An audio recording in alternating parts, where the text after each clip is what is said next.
Listening test. You will hear a number of different recordings and you will have to answer questions on what you hear. You will have time to read the instructions and questions and you will be given time to check your work. All the recordings will be played once only. The test is in 4 parts. Now turn to part 1. You will hear an estate agent talking to a customer who wants to rent a house. First, you have some time to look at questions 1 to 8.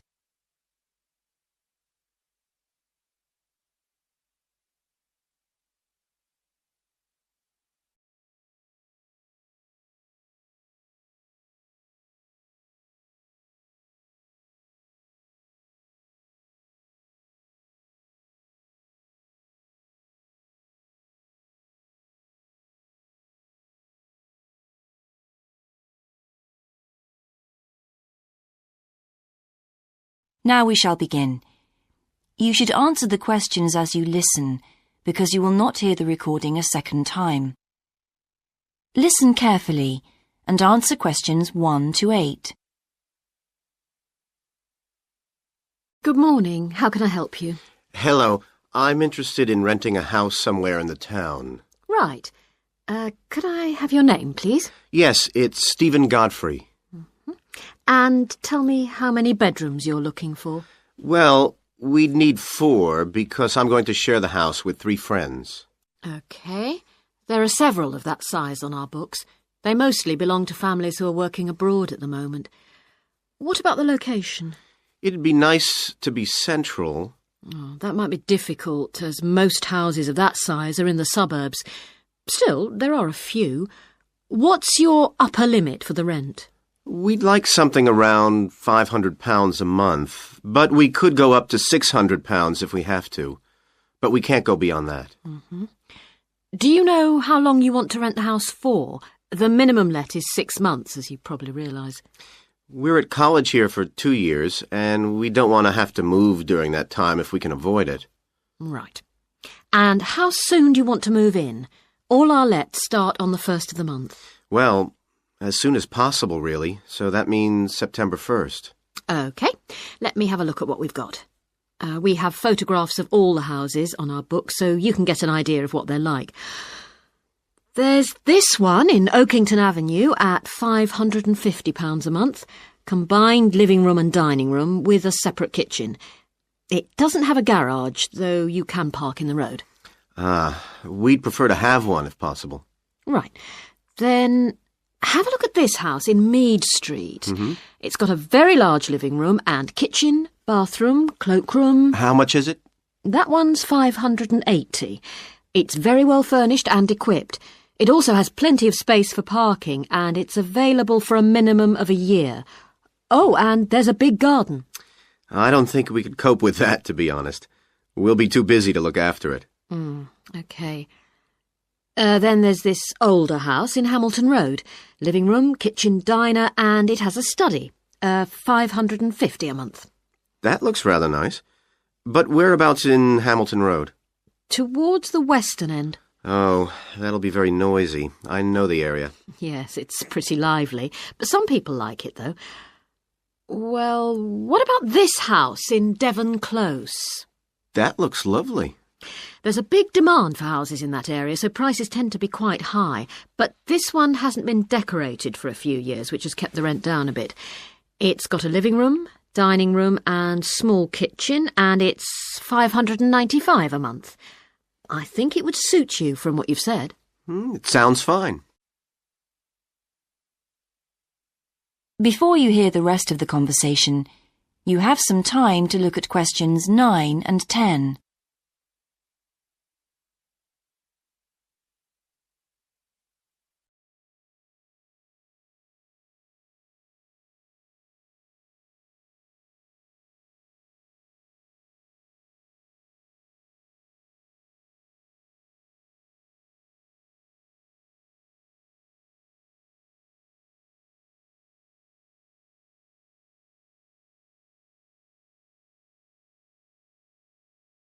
Now listen and answer questions 9 and 10.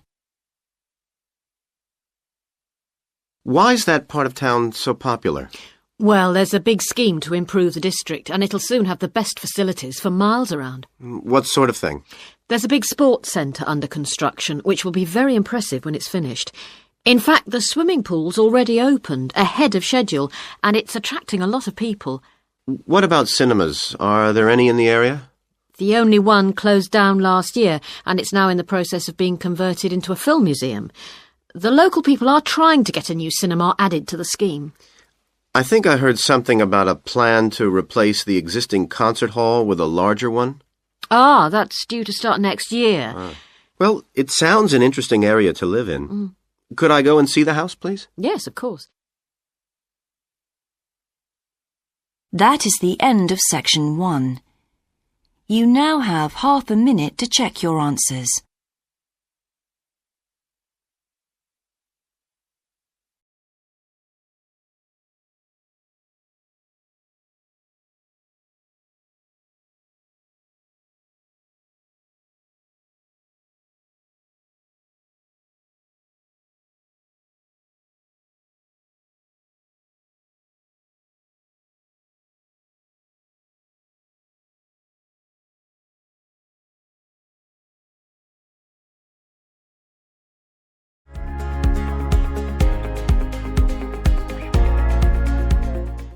Part 2.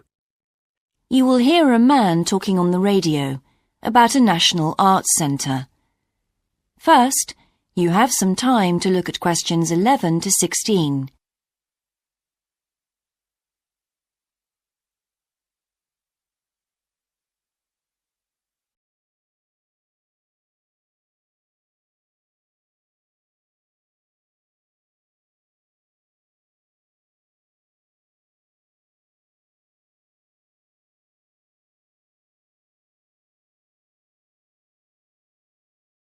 Now listen carefully and answer questions 11 to 16. Hello, and welcome to Focus on the Arts. I'm your host, Dave Green, and this is your very own local radio programme. Every Friday evening, we put the spotlight on different arts and culture facilities and look at the shows and events that are on offer in the coming week. And today, the focus is on the National Arts Centre. Now, if you don't already know it yourself, I'm sure you've all heard of it. It's famous throughout the world as one of the major venues for classical music. But did you know that it's actually much more than just a place to hear concerts? The centre itself is a huge complex that caters for a great range of arts. Under a single roof it houses concert rooms, theatres, cinemas, art galleries and a wonderful public library, as well as service facilities including 3 restaurants and a bookshop. So, at any one time, the choice of entertainment there is simply enormous. So, how did they manage to build such a big arts complex right in the heart of the city? Well, the area was completely destroyed by bombs during the war in 1940. So the opportunity was taken to create a cultural centre that would be what they called the city's gift to the nation. Of course, it took a while for such a big project to get started, but it was planned in the 60s, built in the 70s, and eventually opened to the public in 1983. Ever since then, it has proved to be a great success. It's not privately owned, like many arts centres, but is still in public hands. It's run by the City Council. Both our National Symphony Orchestra and National Theatre Company were involved in the planning of the project, and they're now based there, giving regular performances every week. And as the centre is open 363 days of the year, there are plenty of performances to choose from. Before you hear the rest of the broadcast, you have some time to look at questions 17 to 20.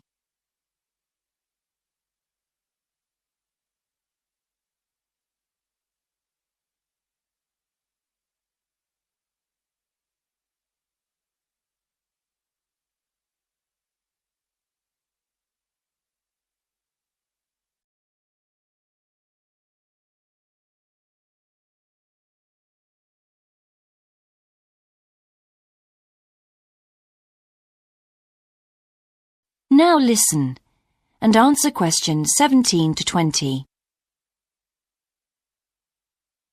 So, to give you some idea of what's on, and to help you choose from the many possibilities, we've made a selection of the star attractions.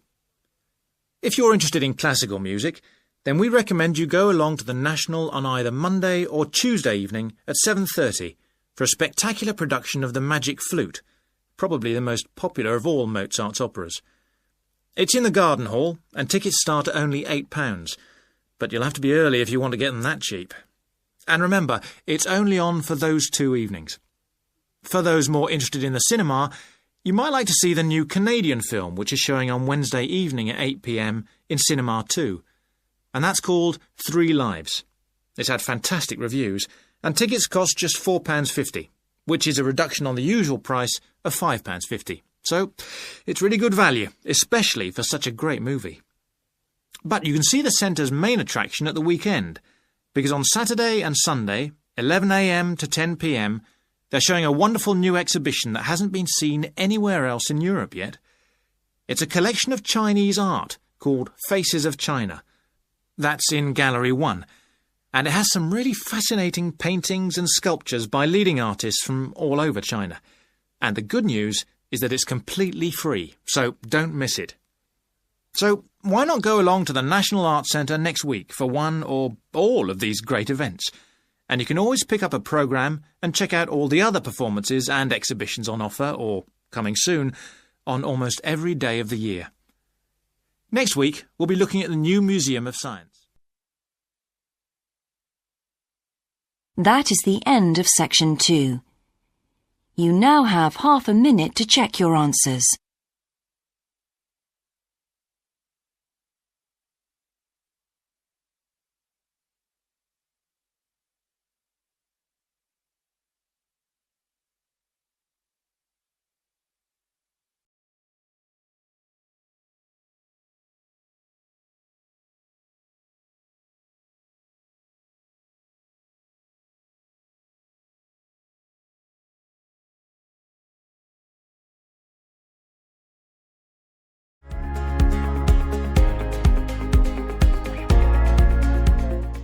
Part 3. You will hear a university tutor and a new student called Paul discussing Paul's work experience and Latin American Studies course. First, you have some time to look at questions 21 to 26.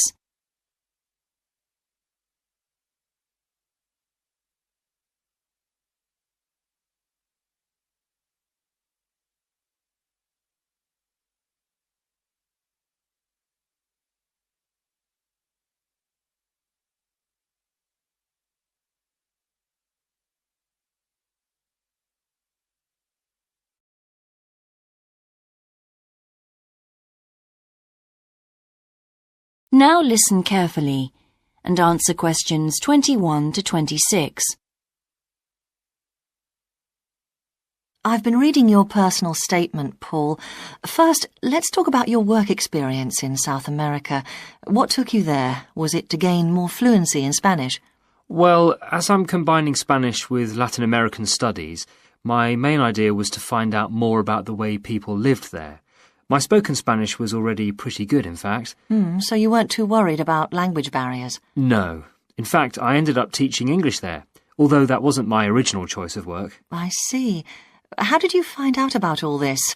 I found an agency that runs all kinds of voluntary projects in South America. What kind of work? Well, there were several possibilities. You mean construction, engineering work? Yes, getting involved in building projects was an option. Then there was tourism, taking tourists for walks around the volcanoes, which I actually chose to do, and then there was work with local farmers. But you didn't continue with that project. Why not? Because I never really knew whether I'd be needed or not. I'd thought it might be difficult physically, but I was certainly fit enough. Now, I wanted to do something that had more of a proper structure to it, I suppose. I get demotivated otherwise. What do you think you learned from your experience? It must have been a great opportunity to examine community life. Yes, but it was difficult at first to be accepted by the locals. It was a very remote village, and some of them were reluctant to speak to me, although they were always interested in my clothes and how much I had to pay for them. Well, that's understandable. Yes, but things soon improved. What struck me was that when people became more comfortable with me and less suspicious, we really connected with each other in a meaningful way. You made good friends? Yes, with 2 of the families in particular. good. What about management? Did you have a project manager? Yes, and he gave me lots of advice and guidance. And was he good at managing too? That wasn't his strong point. I think he was often more interested in the academic side of things than filing reports. He was a bit of a dreamer. And did you have a contract? I had to stay for a minimum of 3 months. My parents were surprised when I asked to stay longer, 6 months in the end. I was so happy there. And did anything on the administration side of things surprise you? What was the food and lodging like? Simple, but there was plenty to eat, and I only paid $7 a day for that, which was amazing, really. And they gave me all the equipment I needed, even a laptop. You didn't expect that then? No. Well, I'll look forward to hearing more.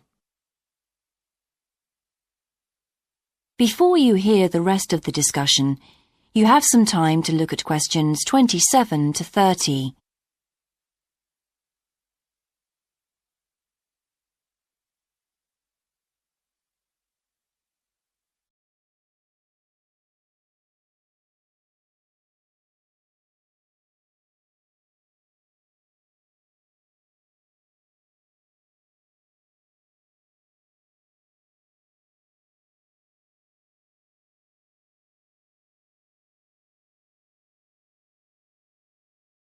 Now listen and answer questions 27 to 30.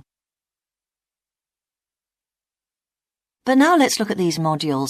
You'll need to start thinking about which ones you'll definitely want to study. The first one here is Gender Studies in Latin America. It looks at how gender analysis is reconfiguring civil society in Latin America. Women are increasingly occupying positions in government and in other elected leadership positions in Latin America. I think you'd find it interesting. If it was to do with people in the villages rather than those in the public sphere, I would. OK.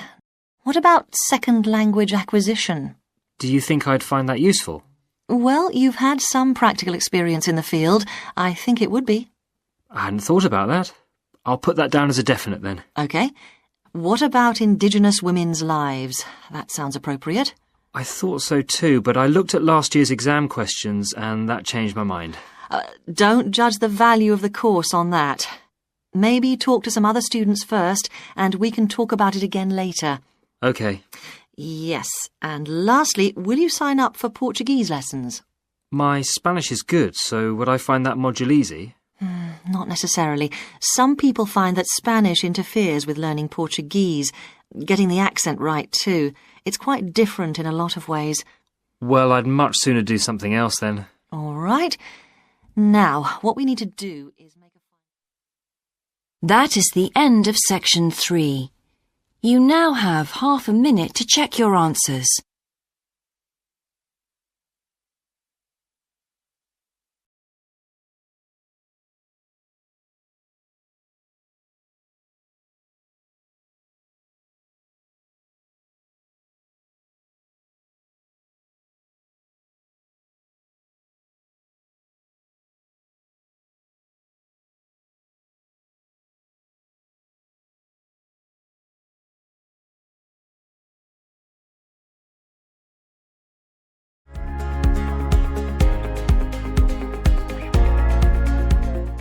Part 4. You will hear a lecture about success in business systems. First, you have some time to look at questions 31 to 40.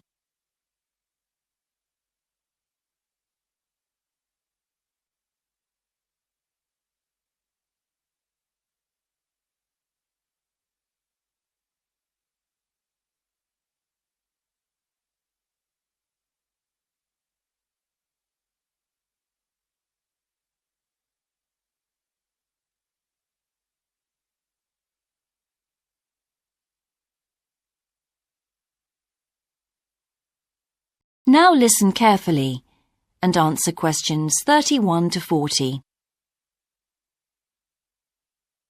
Good morning, everyone. In the last few lectures, I've been dealing with business finance, but now I'm going to move on to business systems. And in today's lecture, I'm going to talk about what can go wrong when businesses try to copy their own best practices. Once a business has successfully introduced a new process, managing a branch bank, say, or selling a new product. The parent organization naturally wants to repeat that success and capture it, if possible, on a bigger scale. The goal, then, is to utilize existing knowledge and not to generate new knowledge. It's a less glamorous activity than pure innovation, but it actually happens more often, as a matter of fact. However, surprisingly, getting things right the second time is not necessarily any simpler than it was the first time. Now, there's been a lot of research into how companies can repeat their previous successes, and it certainly hasn't been confined to the United States. It seems that most large industries are trying to repeat their own successes and manage the knowledge they've acquired. But even so, it has been shown that the overwhelming majority of attempts fail. A host of studies confirm this, covering a wide range of business settings: branch banks, retail stores, real estate agencies, factories, call centers, to name but a few.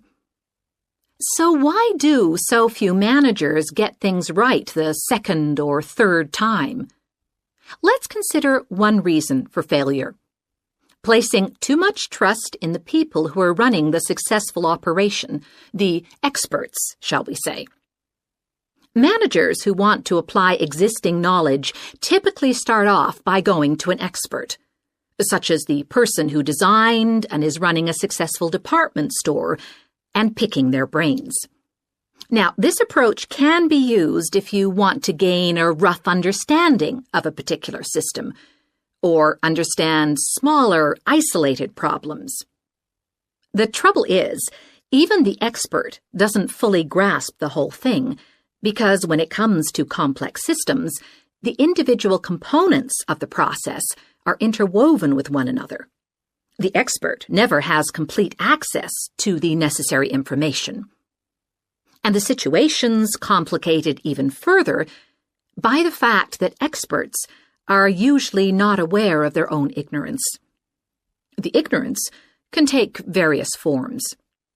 For instance, a lot of details of the system are invisible to managers. Some may be difficult to describe, learned on the job, and well known by workers, perhaps, but impossible to describe in a way that's helpful. And there are some things that people know or do that they're not even aware of.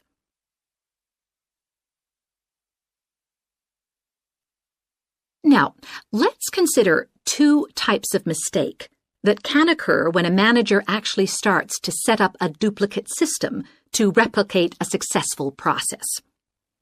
Firstly, perhaps he forgets that he was just trying to copy another process and starts trying to improve on it. Another mistake is trying to use the best parts of various different systems in the hope of creating the perfect combination.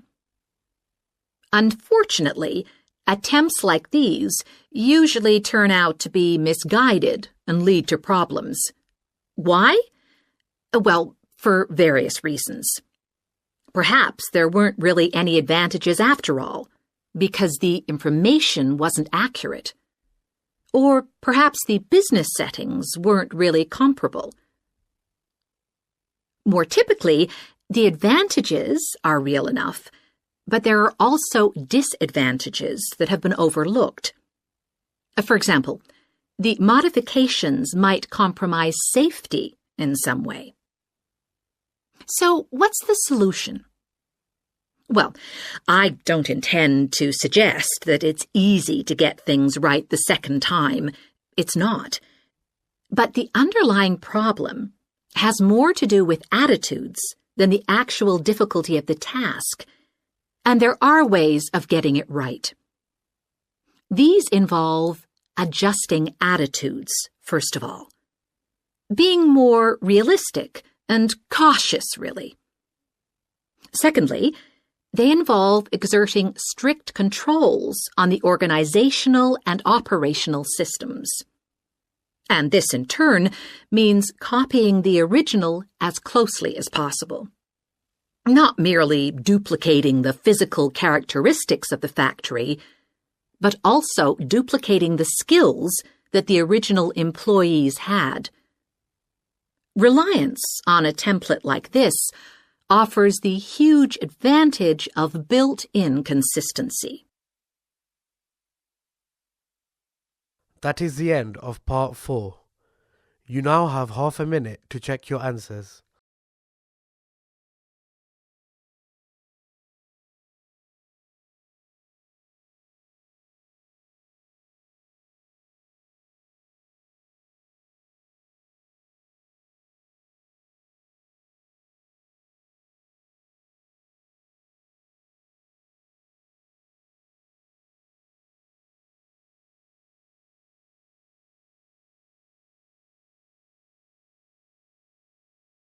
That is the end of the listening test.